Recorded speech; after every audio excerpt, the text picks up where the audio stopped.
on this computer. All right, let's get started for real this time. So make sure you've got this out and you've got your blanks so you can fill them out. You need to fill this out with blue ink and then submit it. That way I know you didn't just copy and paste. All right. Let's see. Back to modules again.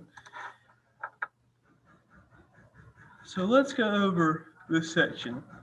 And it shouldn't take too long. So what?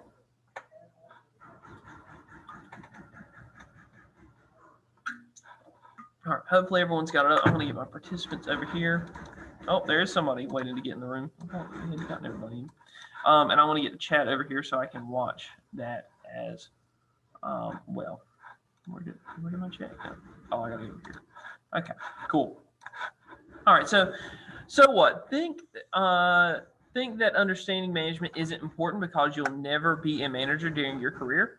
If so, think again. There are millions of people employed in management positions in the U.S. today. They can be found in every industry and hold positions ranging from shift supervisor to department head to CEO. Here's the reality. Here's the really interesting part. Many of these managers began their careers in jobs just like yours. They started in entry-level positions and, thanks to hard work and perseverance, worked their way up in the business. Think that you don't have what it takes to be a manager. You may not realize it, but you are involved in management every day, whether it's following your supervisor's directions or organizing your own workload. By understanding that what management is, you'll become more productive and successful on the job, and become more productive and successful. You'll improve your chances of moving into management if that's what you want to do. Did we lose someone? I think we did. I bored someone already. All right, so again, this is your fill in the blank information. Make sure you have that up, and let's get started. Again, it's not too long, so we'll get through this. All right, so not a game. What do you think when you hear the word management? Do you picture someone, some unknown person or group making random decisions that affect your life? Or do you envision management as a game with managers as the players and employees as the pawns?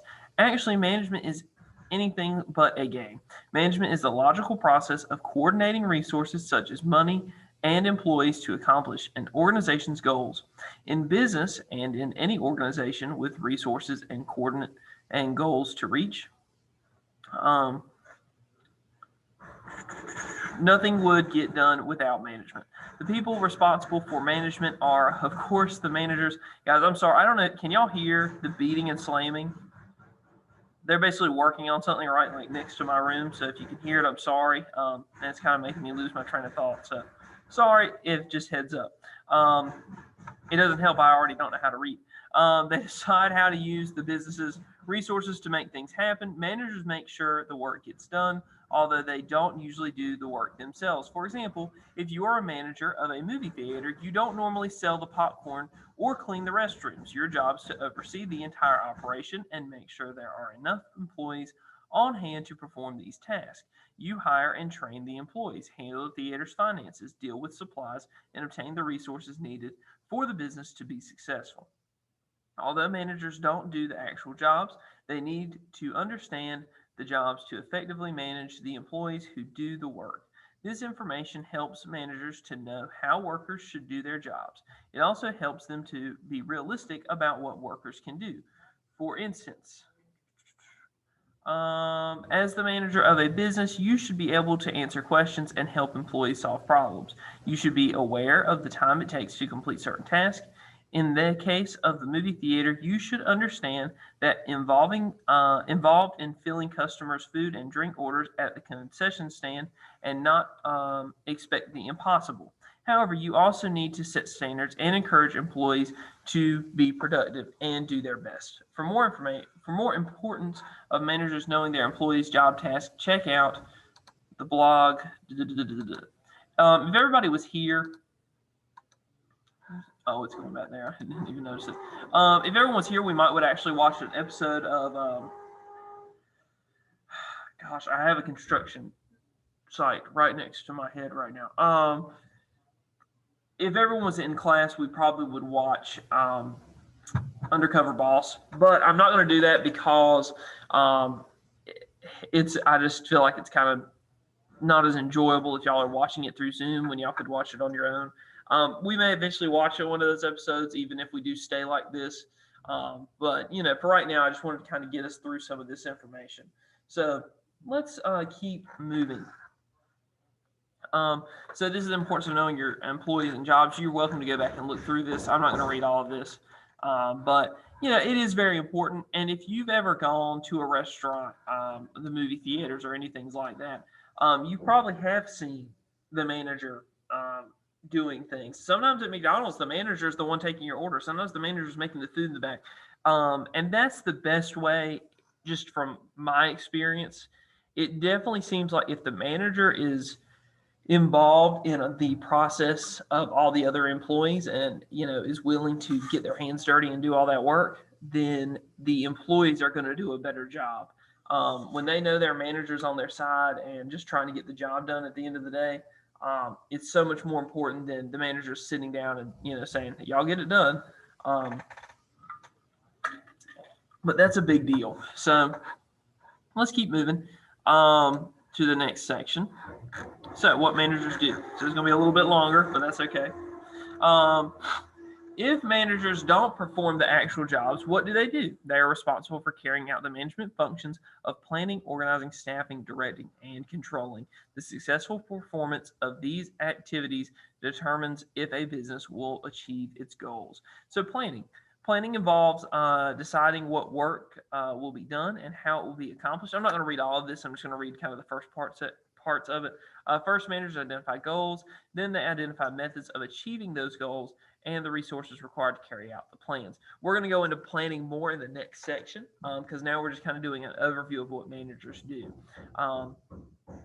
Organizing, so they have to be organized. Obviously, if you don't know when your employees are coming in, you don't know when your employees are going to be there. Do you have, let's just make it a very simple job of managing. Well, it's probably not even a simple job. No management position really becomes simple, but let's just say you're managing the McDonald's. You need to make sure that you're getting the food to come in, whether it be, the ingredients to make the food, or if it's the frozen food that comes in and they basically put in the microwave. I don't know how McDonald's does their thing. Making sure you have enough of the materials you need in the back is, one of the industrial ovens or industrial kind of like frying areas. Are they, up to date? Are they going to work? Are they going to get broken? You need to keep up with those things. So that, and having all that stuff organized is very important. And planning. I mean, organizing and planning go a long way together, because planning for the future, knowing, how long will our big industrial fridge and freezer last? Is it going to go bad anytime soon? What's the lifespan on them? And then organizing if you need to go ahead and get an order in for that. Obviously, hiring the staff. The staff, the people that are going to be dealing with the customers, they're going to be very important. You're going to want to make sure you have someone who understands how to look professional for the most part, and dresses the way they're supposed to. They're wearing their uniform. They are looking together. They don't look in shambles when they come in, and they're not wearing really inappropriate clothing. They're wearing what they're supposed to for work. Do they have an understanding? If the person's going to be a cashier, do they understand how to work a cash register? Or at least, are they able to be trained to work a cash register very well? Do they have a basic understanding of math to, what if the cash register doesn't work one day? They need to be able to understand how to work the cash register without it, all that digital technology working. So there's all that, and that's a very important part of staffing. And then we get into directing. So let's just read that first part. Directing involves providing guidance to workers and work projects. Managers set the direction for the business and influences employees to follow in that direction. So that comes back to where we just talked about how they understand what their employees are doing. If they have no idea what their employees are doing, they're not going to be able to direct them very well, are they? So it's very important that they understand the job and they understand a good way to direct them. Communication is important in this aspect as well, because I can tell y'all to go do the notes. Well, if I don't communicate well enough where those notes are or which notes we're doing, that doesn't help you at all. So the same thing for an employee at McDonald's. If I just go tell you to refill some drink machines and I say some, you know, as an employee, well, which ones am I refilling? Or if I tell you, we need some more food, does that, well, what kind of food? McDonald's serves tons of food. So what kind of food do I need to make? And being able to communicate will help you with directing. So directing is very important, obviously. And lastly, controlling. So controlling involves the monitoring of work effort. So managers coordinate the business activities to make sure that the company is performing effectively and achieving its goals. There's a strong link between planning and controlling. Planning sets the goals, and controlling checks to make sure the goals are being met. So for McDonald's, from the head honchos above, their goal is to make this amount of money. Their goal is to have this many, satisfied customers based off of a survey they send out. Their goal is to, get this certain score when the health inspector comes. So you plan all those things out, and then when you get to controlling, you're now looking back, did we meet those goals? And if we did meet those goals, how do we reach those goals in the future? So we almost go back to that planning stage. Um, and it could be, even just making sure your staff is happy as well. There's ways to do that as well. So the purpose is to address the issue of overspending before it becomes a problem for the company. So that was a good example they talk about right there about overspending with the company. So moving forward. So what do managers need? So these are kind of their skills that they're going to need. So they're going to need technical skills. More now than ever. They needed them before the pandemic, and now they need them even more. So although many managers don't perform the same task as their employees, they will need to understand technical aspects of the business. Managers need to be able to answer questions, give directions, and solve problems. A lot of this might deal with technology. A lot of it may deal with just basic, things that come up in a business. So how efficiently would you be able to manage the accounting department if you didn't have math skills? How would you be able to manage if you knew nothing about preparing invoices and using accounting software? So a lot of technical issues that could come up, understanding how to solve those problems. Interpersonal skills.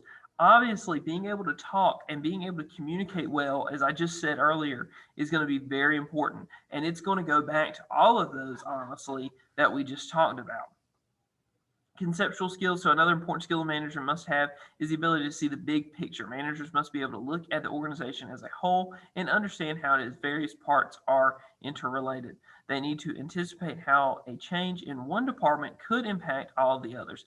If we just strictly go to the McDonald's example again, and again, that's not a large business example, but if you're the manager and you're realizing, okay, my customer service is good. When people come in, my cashiers are friendly. They get their orders correct.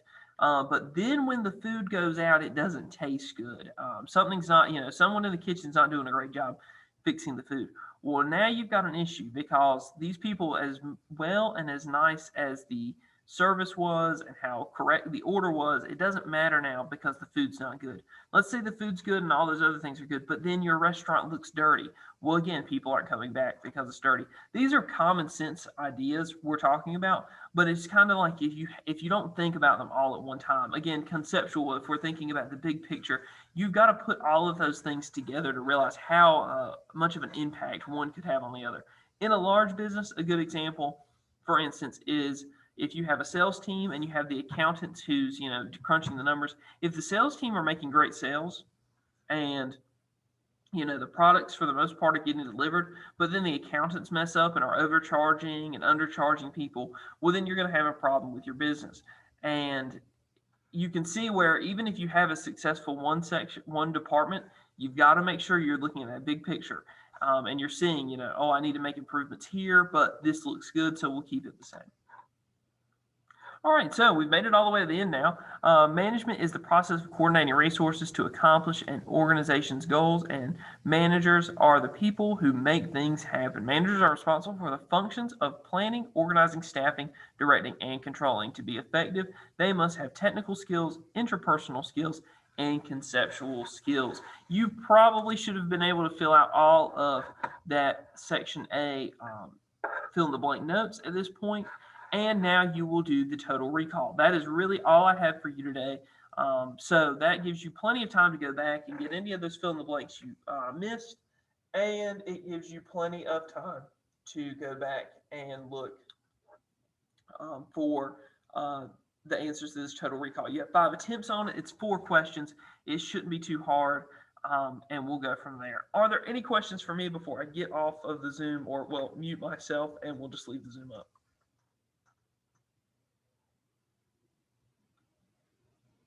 All right, well, if there's no questions for me, y'all are welcome to leave the Zoom if you'd like, or you can stay on.